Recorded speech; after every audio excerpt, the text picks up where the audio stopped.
Now, I am no prepping Nostradamus. I am not the guy to say that if you're not preparing now, it's too late, so don't even bother, or there's going to be a disaster or something happening in the next month or so you need to get ready now.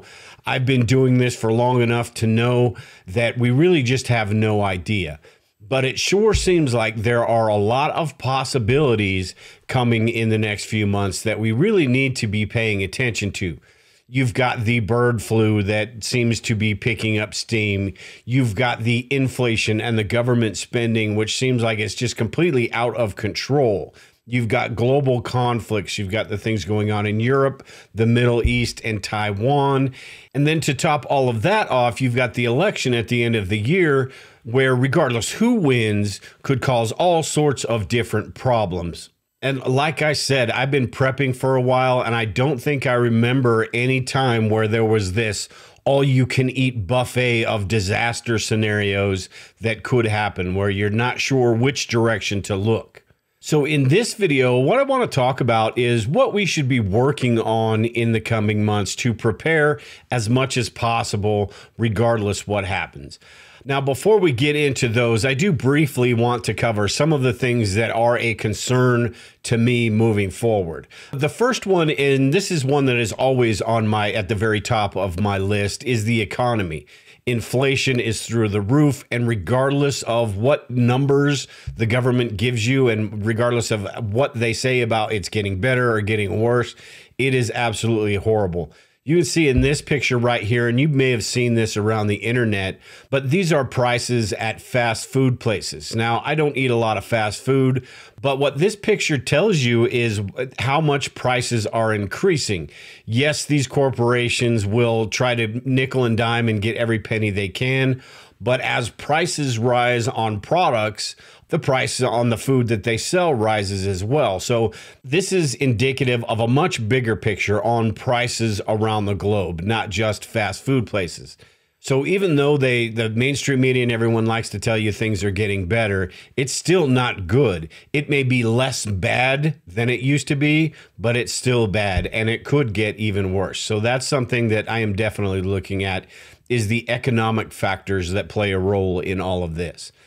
Also, you've got the global conflicts. And again, this sort of goes back to the economics, but I don't see this affecting us here at home, what's going on in Europe, what's going on in China or the Middle East, but it could have economic repercussions, and it could have repercussions down the line, just like you've seen with some of these other conflicts. The next one is a little bit concerning right now, and that is the pandemic 2.0, and I've got to be careful what I say here. But this seems like it's awful coincidental, the timing of this. And if they try to pull the same things that they pulled last time, my hope is that it won't work, but we may need to expect those types of things to happen.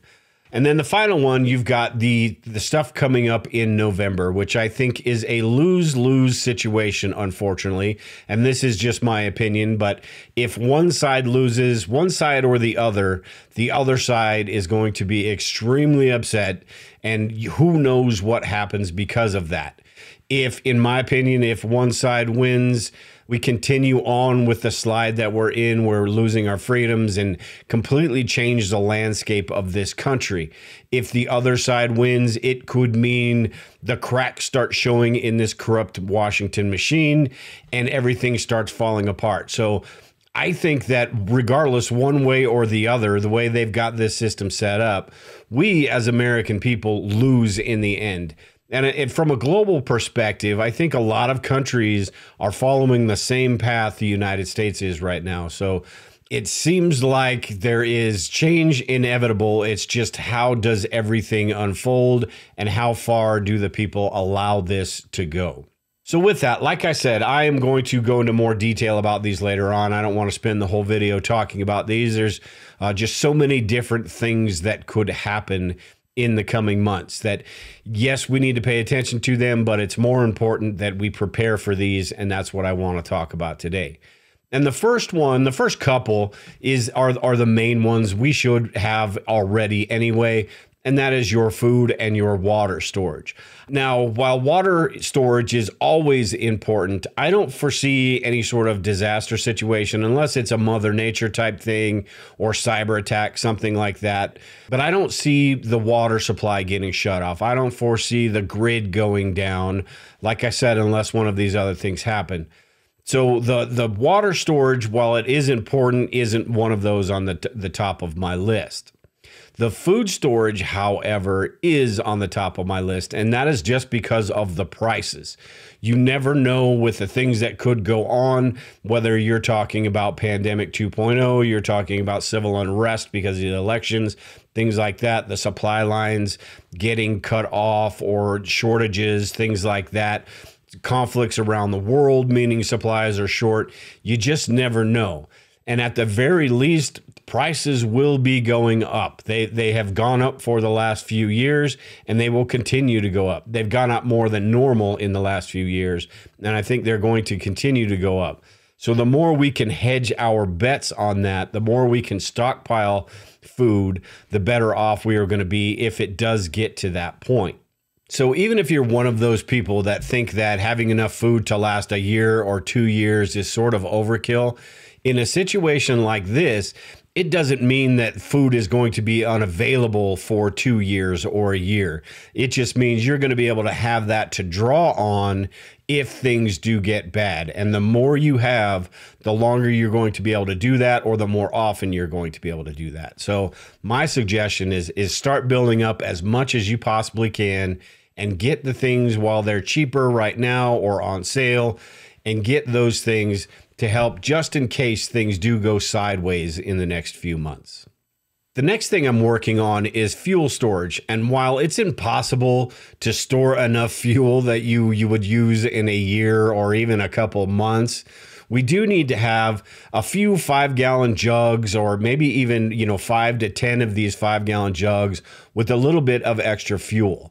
Now, what I do is take these fuel jugs and put them in my garage, number them 1 through 10, and then I will take the oldest one, I will put that in my truck, take that with me to the gas station and refill that. You can put some fuel stabilizer in there, or once a month or so, twice a month, you can take one of those jugs, fill up your automobile, and you'll rotate through those fast enough.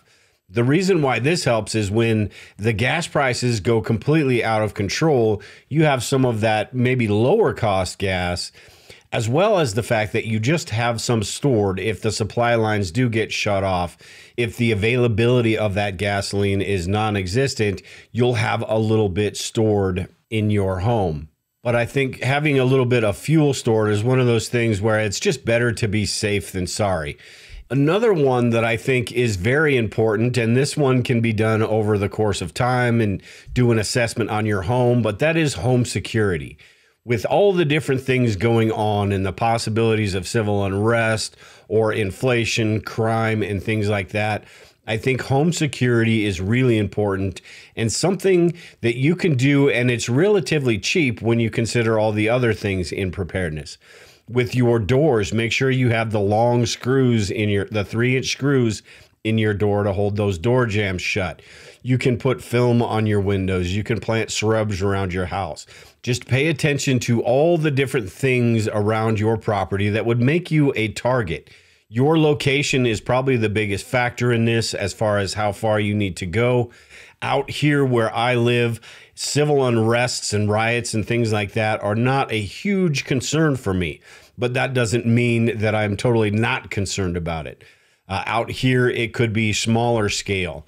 So surveillance systems and things like that are important to me out here.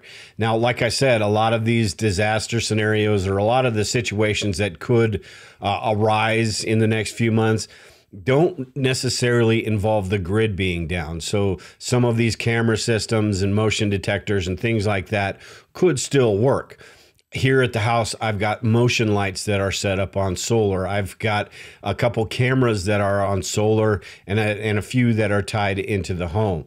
I've got door armor on my door so it can't just be busted in, which is the 3-inch screws are great, but the door armor is absolutely fantastic as far as making sure nobody's going to get into your home that you don't want getting into your home. Do an assessment of your house and figure out where those vulnerabilities are. Think about your operational security and your situational awareness, what your house looks like to other people. There are a lot of things that can be cleaned up and fixed relatively inexpensively to make your property not look as appealing as maybe the person's next door. And again, your location plays a big factor into this too. Are you urban? Are you suburban? Or are you rural? All of those play a big factor. I've got a great video on home security that goes into a lot more detail about this, and I will make sure and leave that link in the description below. It goes over all the different things that you can do with home security. And sort of along the same lines as home security is self-defense. And this goes for firearms. This goes for less than lethal options as well. Regardless of what happens in the future or what doesn't happen in the future, self-defense should be a huge part of your daily life and something you think about all the time. In today's society, we just never know. It's not like it used to be back in the 30s and 40s and 50s. These days, you have no idea what can happen from one second to the next, just going to the grocery store or the post office. So I think it's important to think about those things. And while most of us in the preparedness community think about guns and ammo, and rightfully so, there are also situations that don't call for that lethal sort of self-defense. With all of these things that could be coming up in the next few months, I don't see any sort of Mad Max type situation. So there will be rule of law and there will be repercussions. So not only do we need to think about the firearms and the ammunition and all of those things, we also need to think about the less than lethal options that are available. You've got tasers and stun guns and pepper ball guns, a lot of less than lethal options when the situation calls for that. So I think those are important as well. And along with home security and self-defense, you've got the community. I've talked about this in a past video where you have mutual assistance groups or just groups in your neighborhoods, whether that's just having barbecues and getting to know your neighbors, finding out what they're all about, or having a specific group for if certain situations happen. It doesn't necessarily need to be a prepping group. It can be a group of just concerned citizens, concerned about the state of things in the world today. And if something does happen, they know they've got a group of people to support them in those situations. Now, this is something that sometimes it's a little bit easier said than done, and sometimes it doesn't even get thought about at all. But we can't go it alone. For the most part, the lone wolf is not going to survive very long or is not going to do very well in any of these situations. It takes community. So I think it's important that at the very least, we get to know our neighbors. We talk to our family and friends about some of the things that may be going on. We put feelers out to get to know who's going to be a help in a situation like this and who may be a hindrance in a situation like this. Now, also here, I have cash, and maybe not just cash, but having cash on hand, meaning your money not in the bank. Now, you can't take all of your money out of the bank. It just doesn't work well these days when you're paying bills and doing things like that. But I do suggest, because if there is some sort of banking holiday or something like that, that we do have available funds, whether that's in a safe in our house or wherever you want to put it. I also think precious metals are a good idea. Gold is really expensive, so that is not an option for a lot of people. But silver is relatively inexpensive, and the price is actually going up right now at the time of this video anyway. But it's relatively inexpensive, and it's something that you can put away. Now, I hear people talking all the time about how you can't eat gold, you can't eat silver. In the situations that I see unfolding in the next few months, I don't see some sort of Mad Max type full-scale collapse type situation. I think we are in the middle of a collapse right now, meaning that everything is slowly going downhill. It's not going to all of a sudden one day, boom, everything falls apart. I think what is happening is over the last, you could say decades if you want, but over the last few years, we've seen this slow decline where things are either going to completely fall apart or things are going to completely change. So that's what I see happening. So I do see value in having some gold, some silver, and even some cash on hand in case the grid goes down, in case you can't get that money out of the bank. So having cash on hand, putting away some gold and silver, even, Bitcoin. I've got a little bit of Bitcoin, but I'm not so sure about Bitcoin because it's all digital ones and zeros, right? I want that gold and silver that I can hold in my hand, and it's a tangible asset that I know regardless what happens with the fiat currency, regardless what happens with inflation, that is going to hold at least some value. And historically, it's held up pretty well against inflation. So those are the things that I'm going to be working on here or focusing on here in the next few months or so. I constantly work on these, but I'm going to put a bigger effort into some of these because it just seems like, and maybe this is just me being a little bit overreacting, but like I said in the beginning, I am not the guy to say that it's doomsday tomorrow. We need to get prepared now, max out the credit cards because it's all over in a week from now.